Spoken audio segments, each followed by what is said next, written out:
Ferrari's first all-wheel drive car has set the bar for thrill seekers who like to travel with a little extra luggage. The vehicle's distinctive styling elements include a large egg crate grille, defined side skirts, and 4 exhaust tips. Starting at $300,000, only 800 models were produced during the first year. 651 horsepower, this V12 engine has a great look and it's powerful. Buckle up as you will experience 0 to 60 in 3.7 seconds. There are LCD screens for passengers to view in the back seat. The car has a beautiful leather interior, unlike any other. The steering wheel has modes and options to guide you down any freeway, including the horn and turn signals. When driving in snow, Ferrari recommends keeping the speed under 167 miles per hour. The new four-wheel drive system is called 4RM. It is around 50% lighter than a conventional system and provides power intelligently to each of the 4 wheels as needed. The Ferrari FF is proof that good things come in 4s.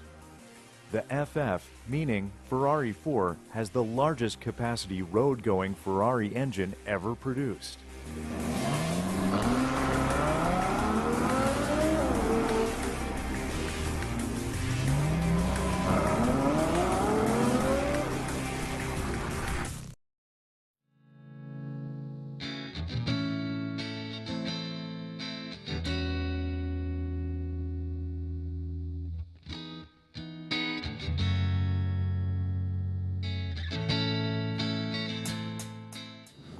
Carmel was great to grow up in, and actually I lived in Carmel Valley for a while, and one of my fondest memories starting out in Carmel Valley was Carmel Valley Little League. That was the best time of my life.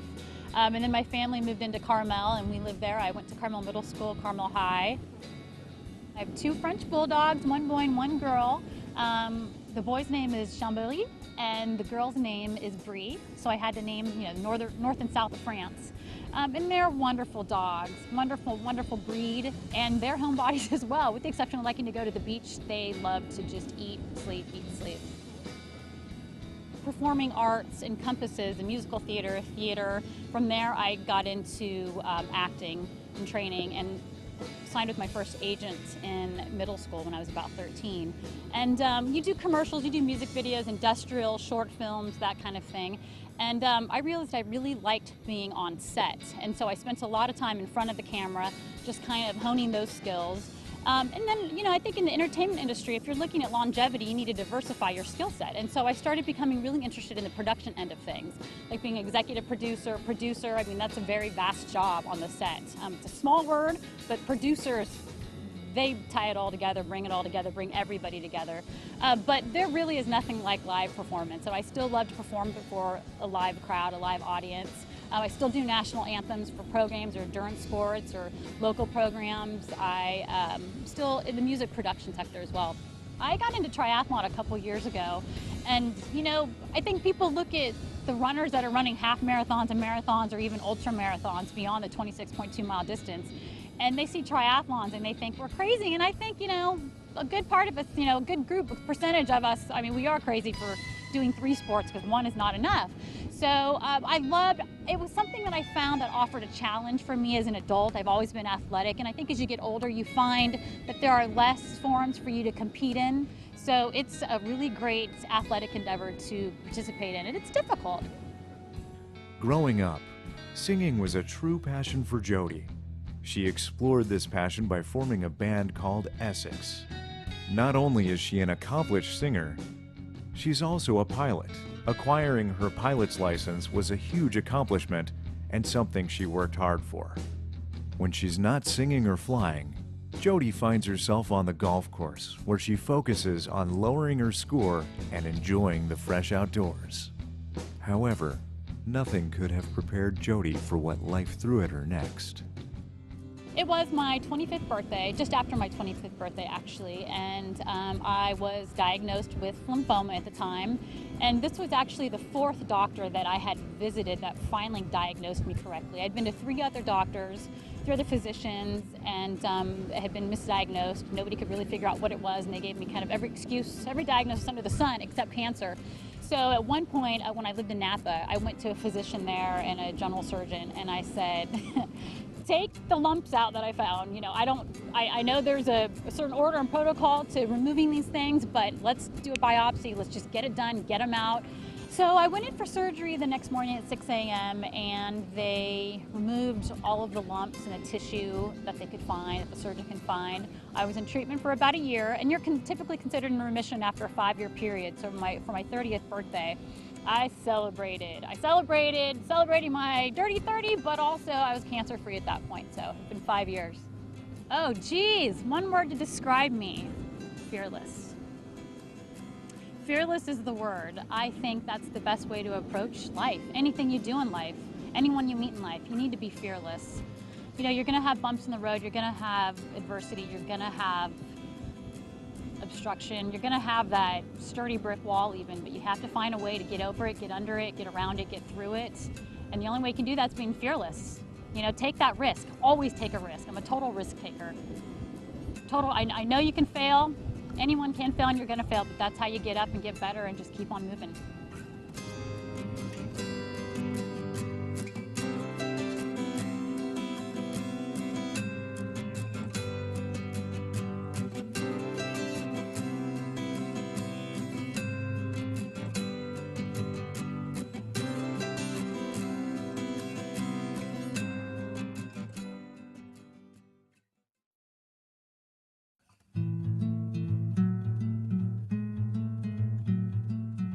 I love art, and I love the fact that I can relate to so many different kinds of mediums, and I think it appeals to people that come in here.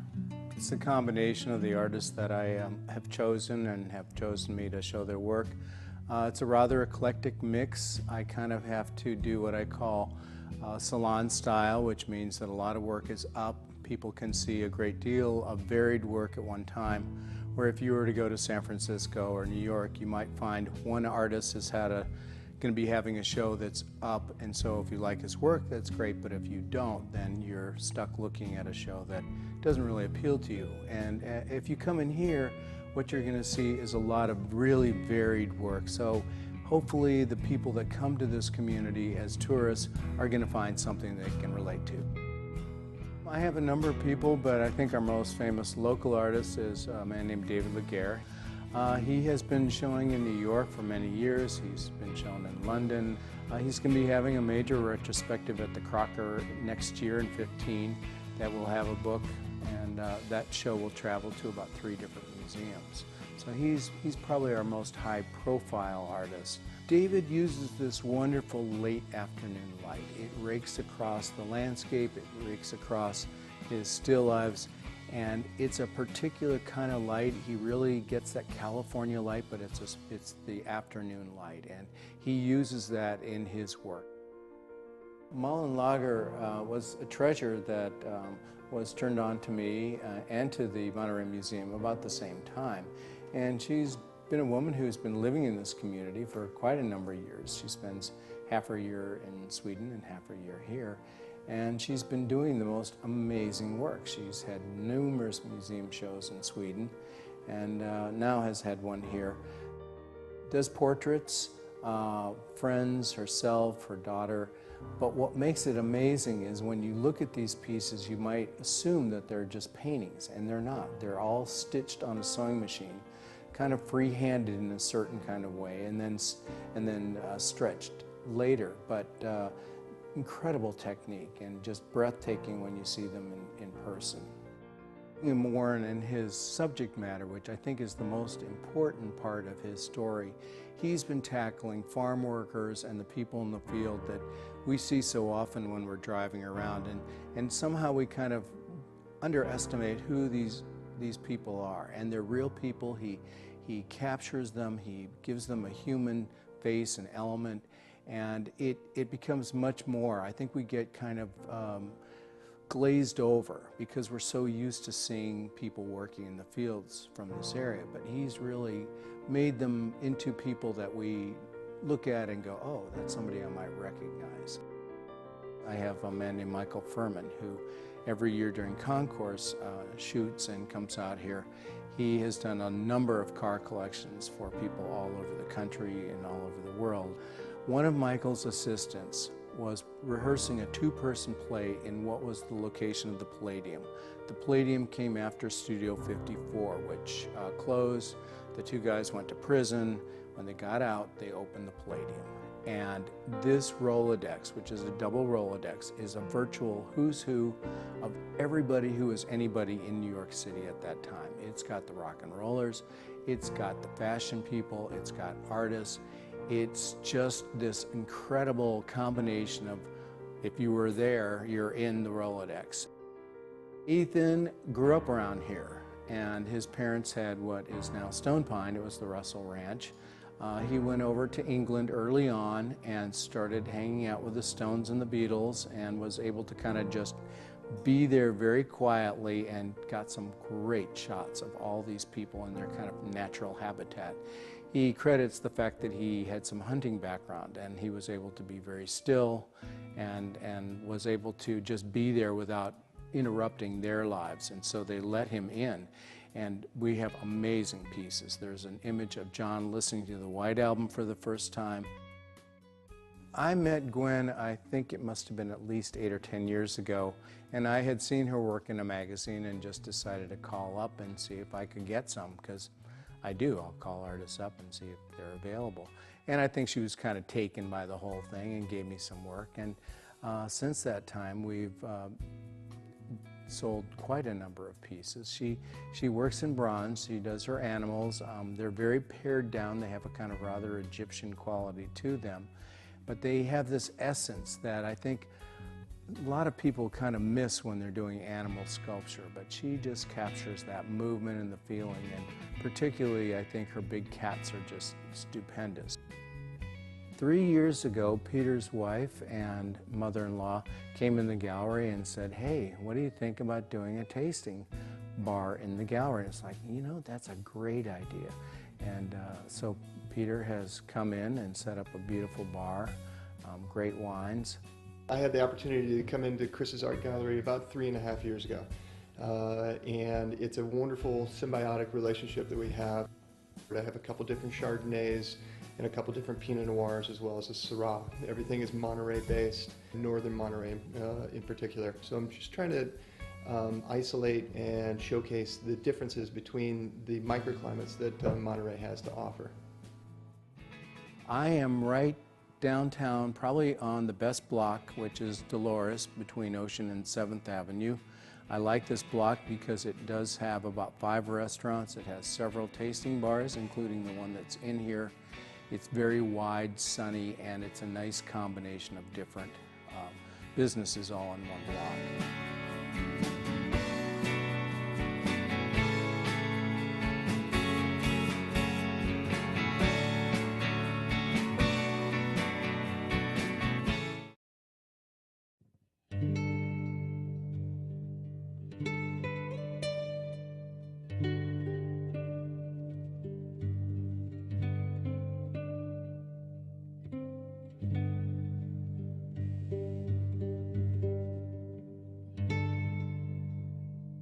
Towards the end of my career, my job was sending young kids to prison for a lifetime, and you didn't really feel like you were making things better. And so that's why I thought I could take a place and turn some young people's lives around and make a positive influence rather than just locking people up.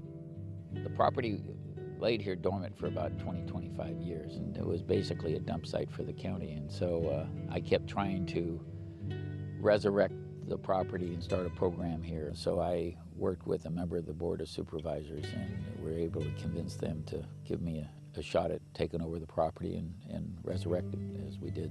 We didn't have anybody to run it, and so that's when I stepped off the bench and retired to come and run it. He said, you know, I'm getting close to retirement. I'm really going to open up this ranch. And, you know, I thought, oh, this isn't what my dream of retirement was. But then I came up here, and you just can't help but get hooked once you come up. Of course, it wasn't anything like you see it today.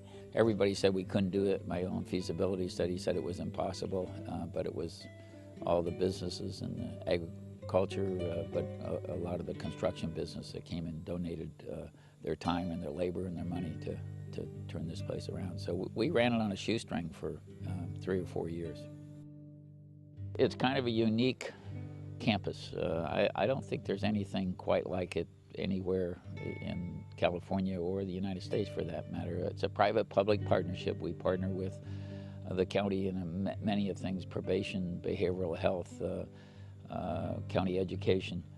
The thing that makes this place so unusual is we're providing a safe environment to these young people where they can explore the things they haven't had the opportunity to explore. We have art programs, we get music programs, we explore the outdoors, we take them over to the aquarium. We want them to entertain those things and see the possibilities that exist for them in life here. I was president of 2 professional chefs organizations and involved with Bert Catino, who is the co-founder of Rancho Cielo. So he involved me in the planning process of building the culinary school. When we first came up here, it had been a kitchen at one time, but certainly not a work of art that it is now. It came together through a lot of different people. Bert Catino from the Sardine Factory was very instrumental. Donations, like everything up here. And just to see it go from basically the ground up and to see these kids, you talk about interacting with the kids, they serve you, they cook for you, they have to talk to you. It's a wonderful experience for them, and we meet people up here. And sometimes it's someone's first experience, and it's a wonderful experience. Rancho Cielo is a breeding ground for excellence in young adults, and the Drummond Culinary Academy is one section that these fortunate individuals will sharpen their skill under Chef Paul Lee. We are open to the public, reservations only, every Friday night, and the students cook, they prepare, they serve, they work in the dining room, they learn how to cook a steak correctly, how to cook a salmon correctly, and then how to plate it correctly so that when it comes out to the dining room, the customers, before they even taste it, they look at it, and most of them want to take a picture of it. We have dinners up here on Friday nights, and that's where a lot of the people of the peninsula get to know us, and they come up here for, I think we're #1 on TripAdvisor for the Salinas area, and we make some great dinners. I'm from Salinas, California, and I kind of got into a red hat with school. Like, I was doing really, really bad, and I got put on truancy probation, and my truancy probation officer helped me get into here because I have a love for cooking. Like, I really love to cook. I was born here in Salinas, California, and I actually had a stepfather who works at NPCC and was a chef out there, so that's what kind of inspired me to come out here also as well. The process of getting in here was it was nice. We came in here and they had a bunch of tables set up, and they asked us like simple questions, and they want to make sure, we're not here just to mess around, because they're looking for serious kids. If a young person comes in and says, I don't want to come here, I don't want to try, I don't want to try to change, we won't take them. And they got to come back later and say, well, I want a chance to change, and I'm willing to come and obey the rules. They want someone that's going to be like, I'm here, I'm ready to work. They have a lot of expectations for us. A lot of them have never been told, hey, good job. A lot of them have been told they've done things wrong a lot of their lives. And so I teach them the skill. I show them how to do it. They do it well. I pat them on the back, I give them motivation, I tell them that they own that skill and that I expect them to do that skill every time. Chef Paul is he's my mentor right now. Personally, I love to cook, but I'm more of a baker, and he's really showing me more the technical part of baking. Making sure you get the right ingredients and the measurements, putting it all together. Whipping the sugar and the butter more, and he's a really, really, really good teacher. He doesn't get mad when you mess up. He's like, you're learning right now, I understand, you're gonna mess up sometimes. We've had many customers, and you can go on TripAdvisor and read the comments from many customers that they enjoy the food here just as much as any restaurant on the Monterey Peninsula. The chance to get a job and to be employed is huge to many of these young people. Many of them go on to junior college, go on to college. Many of them are getting jobs. And so when you give them the opportunity and start instilling some self-esteem in them they didn't have before, you see them do great things. And so we have great success. We're one of the few things that's really working in turning these young people who are heading the wrong way the right way. I hope it continues as it is now. You know, John and I aren't going to live forever, but the people in the community, again, have been so supportive of it. I want it to continue. I want kids to continue to move forward, to leave here, to have better lives, a chance at experience more in life. I see myself working as a personal chef or at a country club. Hopefully in a year from now when I graduate from here, I want to work at the Monterey Plaza Hotel. A call from a student from a year or two ago and hear that they're doing well at another school. And when the chefs from those places call me and say, hey, your student's doing great, it just makes my day.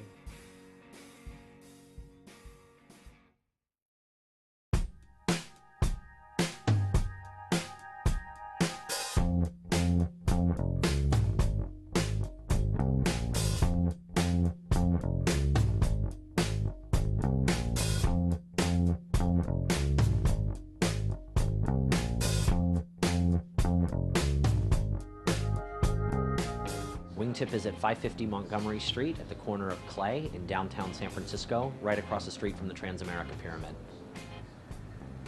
The club at Wingtip was conceived as a loyalty program for our best customers. It's a place where members can relax, have a drink, have a bite, smoke a cigar, enjoy a glass of wine. Most use it for entertaining family, friends, colleagues, and clients.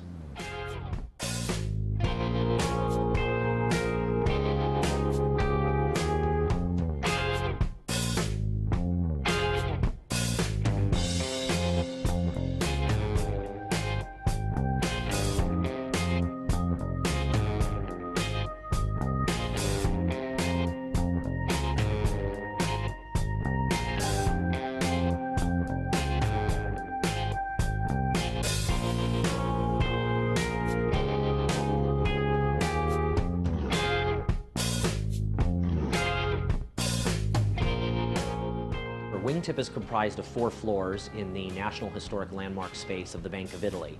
On the ground 2 floors, we have our retail store where we sell mid to high-end men's clothing, accessories, and gifts. And on the top 2 penthouse floors of the building, we have our private social club that includes a bar, billiards room, boardroom, cigar lounge, and private event spaces. We do also have a restaurant that serves breakfast, lunch, and dinner Monday through Friday.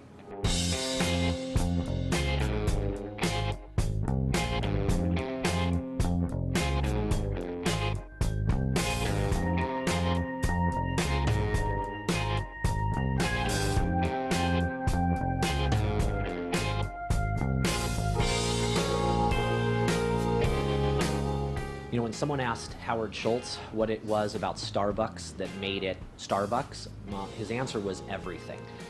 Meaning that it's the ambiance, it's the product, it's the atmosphere, it's the employees, it's the total customer experience. And I think the same is true at Wingtip. There are plenty of men's clothing stores, cigar stores, liquor stores. There are private social clubs in San Francisco. What makes Wingtip unique is the fact that it's a lot of those things under one roof. And it really is one place for our customer to go to experience all the different things that they enjoy in their lives.